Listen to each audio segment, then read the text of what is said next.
Imagine you're sitting across the table from a terrorist holding a hostage. One wrong word, one misstep, and someone could die. Now imagine you take those same tactics used in that tense moment and apply them to buying a car, asking for a raise, or convincing your partner that Thai food really is the better dinner choice. That's never split the difference in a nutshell. Chris Voss, a former FBI hostage negotiator, isn't your average corporate negotiation guru. He didn't come up through Wall Street boardrooms or Ivy League business schools. He earned his stripes talking kidnappers out of executing hostages, negotiating with warlords, and saving lives. Then he took all those high-stakes lessons and rewrote the rules of negotiation, tossing out the sterile, rational strategies of business textbooks and replacing them with empathy, emotional intelligence, and good old human psychology. So buckle up. This isn't about splitting the difference or being reasonable. This is about winning people over even when the stakes are sky high and walking away with more than you ever thought possible. Chapter 1. The New Rules. Why? No is your new best friend. Chris Voss kicks things off by telling us to forget everything we've learned about negotiation. That whole idea of win-win? Throw it out the window. Splitting the difference sounds fair, but it's often lazy and ineffective. Voss says compromise is when both sides lose, just a little bit. And in the real world, especially in hostage situations, there's no room for half-hearted results. He introduces us to tactical empathy, learning to understand the emotions and perspective of the other side. This isn't soft, mushy empathy. This is strategy. It's calculated. And oddly, it starts with getting people to say no. While most of us are trained to push for a yes, Voss shows that people feel safer and more in control when they say no. It gives them breathing room. It builds trust. The lesson? Start by making the other person feel heard and safe.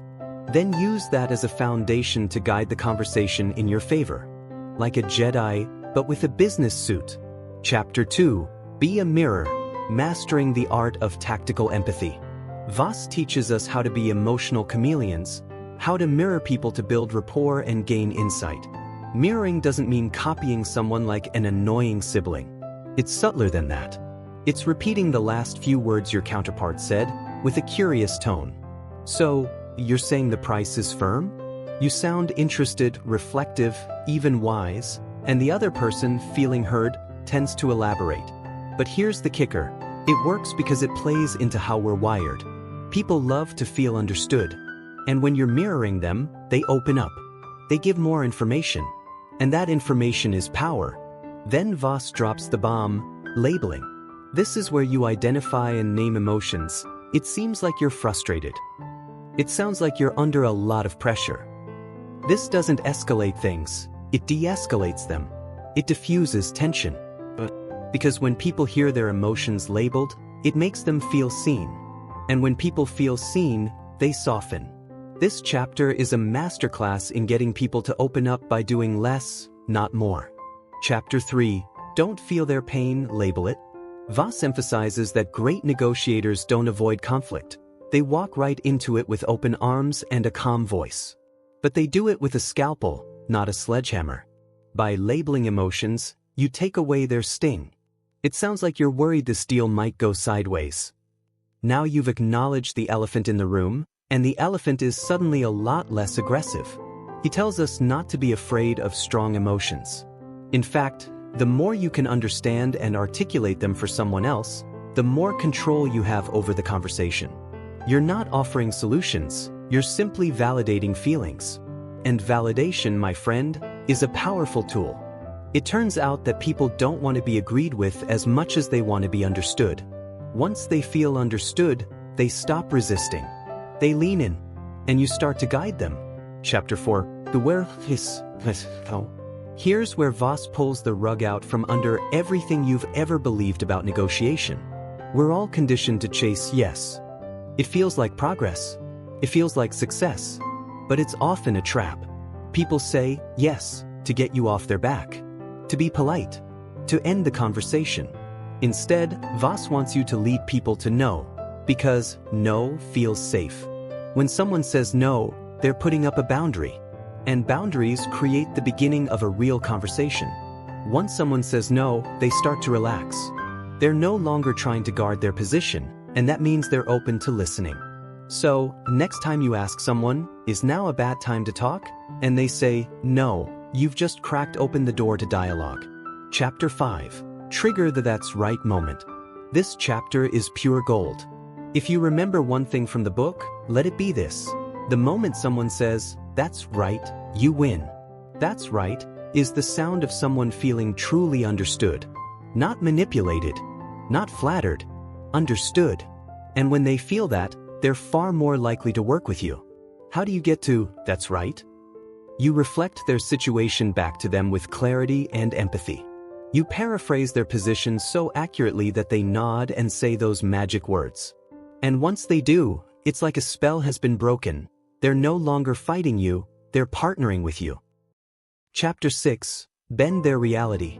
Now that you've got them engaged, Voss teaches you how to bend reality in your favor. This isn't about lying or trickery, it's about framing. Humans are loss-averse. We hate losing more than we love winning. So instead of showing people what they could gain, show them what they could lose if they don't make a deal with you. This chapter introduces the concept of the Ackerman model, Voss's favorite bargaining system. It's a calculated method for making offers. Start low, but not insultingly low, then raise your offers in decreasing increments, like 65%, then 85%, then 95%, then 100%. At each stage, you use empathy, calibrated questions, and kindness to make the offer feel like a gift. And always, always, be ready to walk away. People can smell desperation like day-old fish. Chapter 7. Create the illusion of control.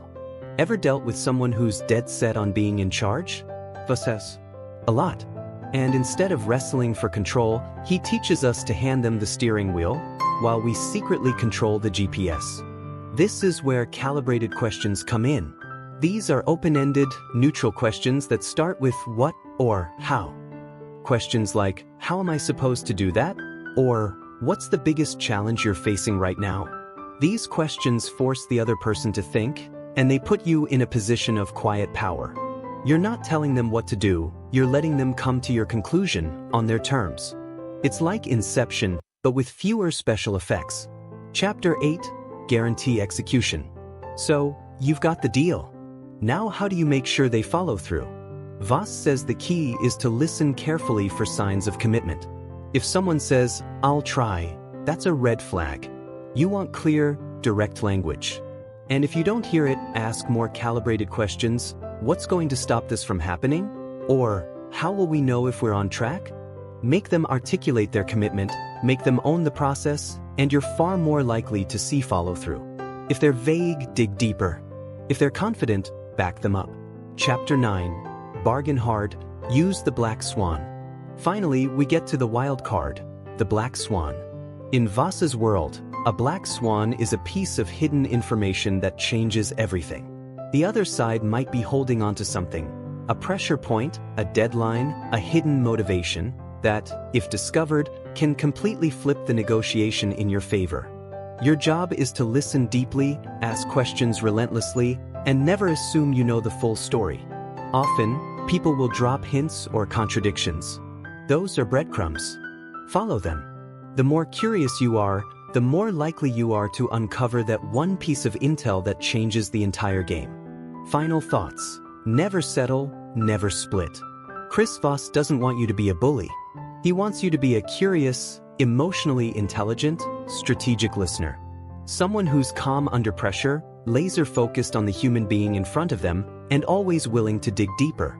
Never Split the Difference is more than a negotiation book. It's a guide to human behavior. It teaches you how to navigate life's trickiest conversations with empathy and strength. Whether you're in a boardroom, a hostage situation, or just trying to get your kids to eat broccoli, the lessons here apply. So, next time you think about meeting halfway, remember what Voss says. Compromise might sound fair, but it often means both sides are settling. And in life, love, and business, you can do better than settle. You can understand, empathize, ask the right questions, and walk away with more than you ever thought possible.